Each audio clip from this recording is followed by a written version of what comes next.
Today, we're diving into a true event that, well, it shook an entire nation. It's one of those stories that's so deeply unsettling, it really forces us to confront what happens when the people in power hide the darkest of truths. We're going to break down the chilling sequence of events known as the Kejnet murders. Okay, let's just jump right in. Picture this. We're traveling back to 1989, right into the isolated freezing woods of Siberia. The village of Kejnet barely even existed on most maps. We're talking about a population of just 24 people, mostly railway workers, completely surrounded by dense forests. There are no shops, no roads, just a single railway line piercing right through that isolation. And it's on this very railway line where our analysis begins. It's 1:40 in the morning, August 14th, and that bitter Siberian cold has already set in. You've got two experienced drivers, brothers Vadim and Igor Supranko, and they're operating this massive 70-car freight train loaded down with heavy cargo. As they're approaching the Kejnet station, they spot something on the tracks ahead. Vadim desperately blasts the horn and slams on the emergency brakes, but a train that heavy, it simply cannot stop in time. And then they hear a sickening crunch under the steel wheels. It was something completely unlike the occasional animal strike they were used to. It's a sound that would haunt those brothers for the rest of their lives. Section 1. A gruesome discovery. The reality of what happened next is, honestly, it's hard to even comprehend. The train finally grinds to a halt. The brothers grab their lanterns and step down into this freezing, pitch-black night to investigate what they've hit. And what they found in the dim glow of those lanterns wasn't an animal. It was the dismembered bodies of several people. There was absolutely zero movement.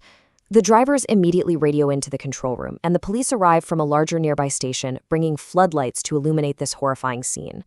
They eventually identified the victims: Dmitry, Nikolai, Vadim, Oleg, Vyacheslav, Roman, and Victor, 7 boys. And they were all just 15 years old. They were this close-knit group of friends from the Medjugorje community. Just healthy, active teenagers who played football together. They had simply gone on a weekend trip out into the forest to collect cedar cones.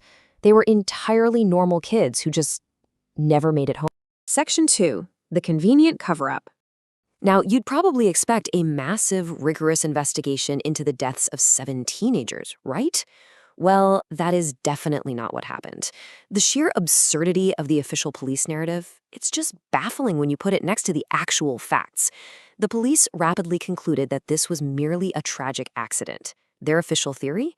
The boys missed their scheduled 10:40 p.m. train, wandered around the woods, got exhausted, and then collectively decided to just fall asleep directly on the railway tracks. But look at the glaring facts here. The boys' backpacks were found 250 meters away from their bodies, neatly lined up side by side like they were purposefully placed there. On top of that, the train drivers reported zero movement from the boys, even with a blaring train horn. And crucially, the toxicology reports came back completely clean. No alcohol, no drugs. These were healthy, completely sober kids. Unsurprisingly, the families absolutely flat out refused to accept this official story. I mean, they knew their kids. They knew there was no way they'd just casually lie down on a freezing railway track to sleep. Some reporters even cruelly floated a mass suicide theory, which, let's be honest, made even less sense given these boys had zero history of distress. The victims were quietly buried, but the parents, they knew the truth was being suppressed. They deeply suspected that local police corruption was at play here, basically sweeping the deaths of 7 children right under the rug. Section 3. Reopening the cold case. So it took 2 agonizing years of ignored phone calls and mysteriously misplaced evidence by the local police, but the family's persistence finally paid off. In 1991, right in the middle of the chaotic collapse of the Soviet Union, these desperate families actually managed to get a letter directly to Russian President Boris Yeltsin.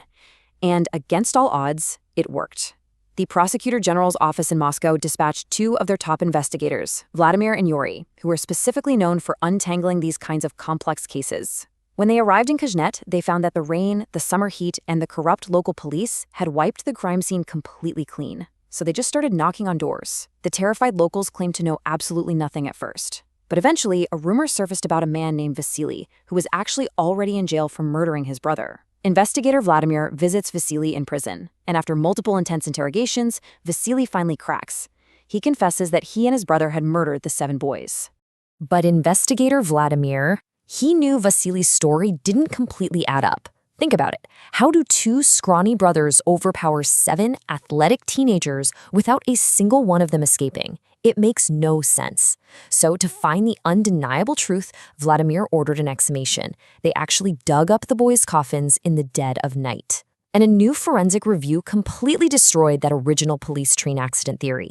The bodies showed absolutely horrific blunt force trauma. We're talking shattered skulls, broken jaws, severe chest wounds. And here is the absolutely crucial point. When the experts tested the impact patterns, they matched heavy industrial tools that are found exclusively in a railway depot. It was definitive, undeniable proof of murder. Section 4, the night of the murders. With that undeniable proof in hand, the investigators squeezed the suspects until this whole dark conspiracy finally unraveled. Let's walk through exactly what happened on that terrifying night of August 14th, 1989. This is based on the chilling confession of a local lineman who eventually broke down under interrogation. So, according to him, a group of local men had been drinking heavily near the railway line. This group included the Vasily brothers, a man named Pyotr, and, most shockingly of all, a senior police lieutenant named Nikolai. You see, boredom and isolated Kezhnet could be incredibly dangerous. Having run out of alcohol, this heavily intoxicated group stumbled toward the train station, apparently looking to buy marijuana from the railway workers. Well, they didn't find any drugs. But what they did find were those 7 teenage boys, just standing there in the freezing dark, waiting for their 10:40 p.m. train. So these drunk men decided to pick a fight. They falsely accused the boys of using a wire to short the train signals. There was literally zero evidence of this, but it sparked a really heated argument. And as the altercation escalated, Senior Police Lieutenant Nikolai, who was this physically imposing man, and remember, he's armed, was actually knocked to his knees by one of the boys who was just trying to defend himself. In a blind rage, Nikolai drew his service weapon and viciously struck the boy in the head with the butt of his gun. You can imagine, the boys just froze in absolute terror. And this is the moment that truly exposes the horrific abuse of power at the center of this whole case.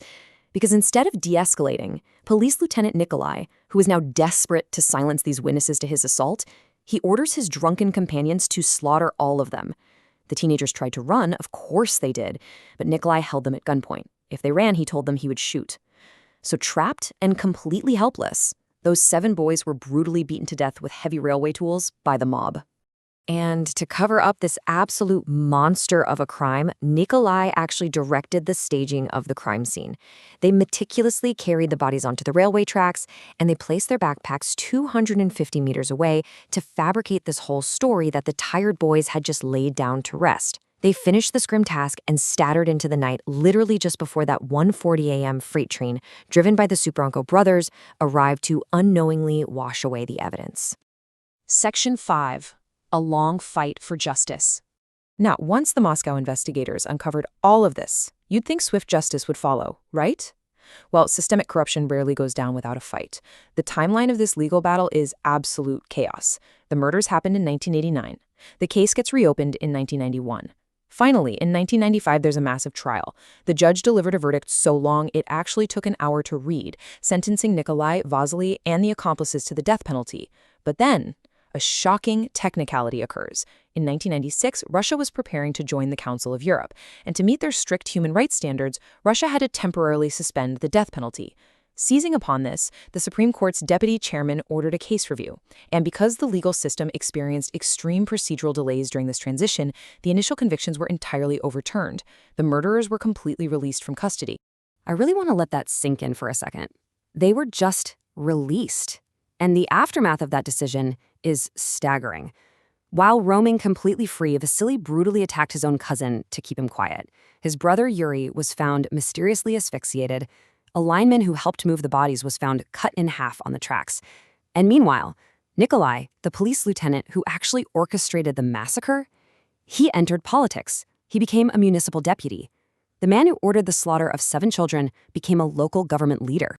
But through all of this, the families never, ever gave up. They fought this corrupt system tooth and nail. They actually forced another reopening of the case in 1999. Dozens of experts reviewed those exhumed bones again, proving the case beyond a shadow of a doubt. And finally, in 2003, the Supreme Court handed down its ultimate verdict. Just 10 years. That is the maximum amount of time Nikolai and the main lineman received in prison. Vasily got merely 7 years. After 14 years of agonizing legal battles, the mastermind behind the massacre of 7 innocent children received a maximum sentence of just a decade. The village of Kesnet was obviously never the same after this. They were forever living in the shadow of fear and regret. But the families? They stood like a rock, exposing to the world exactly what happened on that freezing August night, even when the very system designed to protect them tried to bury it. As we wrap up this explainer, I really want to leave you with a thought to reflect on. When those sworn to protect us become the monsters in the dark, what is the true price of justice? And is a verdict forced out of a broken system ever truly